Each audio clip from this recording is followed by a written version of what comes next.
spokesperson of the Senate, Senator Jibola Basiru, who joins us live from our Abuja studio. Senator Basiru, the Senate earlier today approved the president's request to appoint 20 special advisors. Walk us through the modalities for what's the process like usually when a new president wants to make such appointment. Yeah, good evening. The process for the appointment of special advisors is as provided in Section 151 of the 1999 Constitution as amended, and is quite different from the appointment of ministers of the Federal Republic of Nigeria. Section 151 in the subsection 1 provides that the president may appoint any person as special advisor to assist him in carrying out his function. That means that there is even no qualification, either in terms of age, in terms of professional qualification, in terms of gender, or any other qualification. Any person is the operative word used in subsection 1 of Section 151.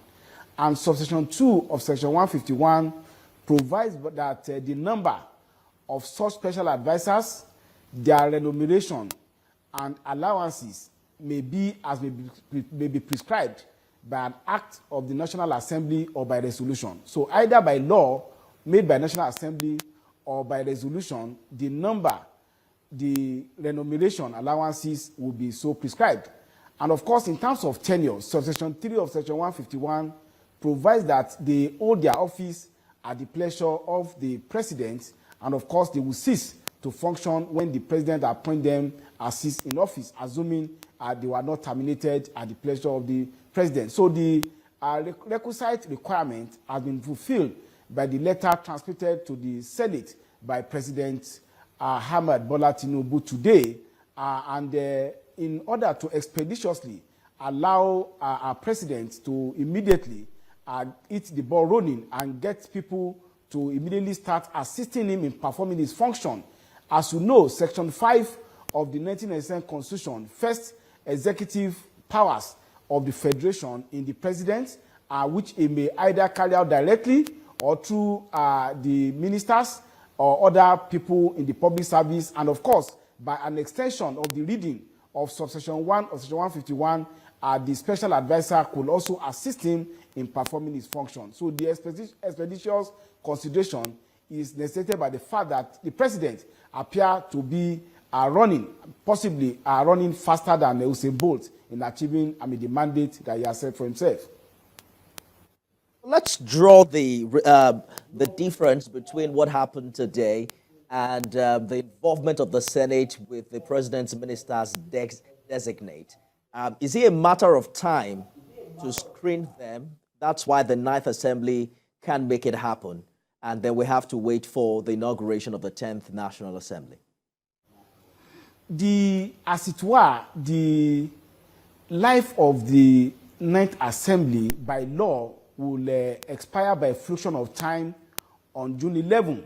So it is not, the tenure of the assemblies is not coterminous with that of the executive arm. So in the face of the law, the 9th Assembly will still continue to receive requests and may grant requests and continue to pass law within its tenure. But of course, it's been announced today that valedictory sitting for the 9th Assembly will be held on Thursday. Up to then, and even on that day, we can still exercise lawmaking, we can still pass resolutions, just as we have done today in passing the request of President Ahmad Bola Tinubu. Absolutely. So you're saying that even the 9th Assembly can kickstart the screening if he releases a list of his ministers designate? Is that what you're saying? Of course, if we receive the request of Mr. President tomorrow morning, we can go ahead and screen the ministers, and it is still within the framework of our law. So the tenure of the 9th Assembly, I would say, conflicts with that of the newly sworn President Bola Tinubu. So there's no legal impediment from the National Assembly from exercising its lawmaking power, confirming power, and exercise of oversight until the tenure elapsed by 11th of June 2023 by law. Senator Bashir, the 10th National Assembly is considered to be a rainbow one, given the huge number of opposition parties that will be represented. Unfortunately, you're not going to be there, but I'm wondering what your thoughts are as to how you foresee the relationship between the executive and the 10th Assembly.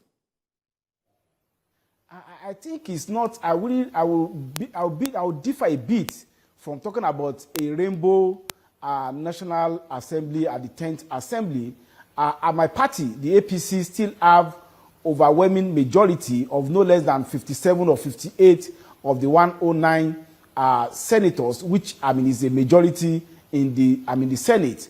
At the same time, I know that the 9th Assembly has set a parameter that much will be achieved by a cooperative mode of supporting the executive to realize the aims and objectives of good government and elevating the standard of our people. And as you can see, I believe that the crop of people that would ultimately emerge in the 10th Assembly and the caliber of senators and reps in the 10th Assembly will take a cue because now we have two experiences. The 8th Assembly, which took a confrontational approach with a position that led to confusion in terms of our budget cycle, left so many impactful legislation on pass or not assented to by the executive. But the cooperative model of the 9th Assembly has set a tone that if we are to make progress, if we are to achieve development, if we are to work for the Nigerian people, we must work and have a synergy between the legislative and executive arm. And of course, Jibola Tinubu is an experienced politician who knows how to be able to create consensus among politicians, both at the executive level and at the National Assembly level. So I'm optimistic that we'll be able to provide necessary synergy that would allow him to be able to optimally function as a president committed to the agenda of the New Hope for Nigeria. Nigerians are counting on it and also looking forward to a 10th Assembly that would not be a rubber stamp, but that will work very closely and make the executive accountable. Spokesman for the 9th Senate, Senator Jibola Bashir, thank you for talking to us tonight.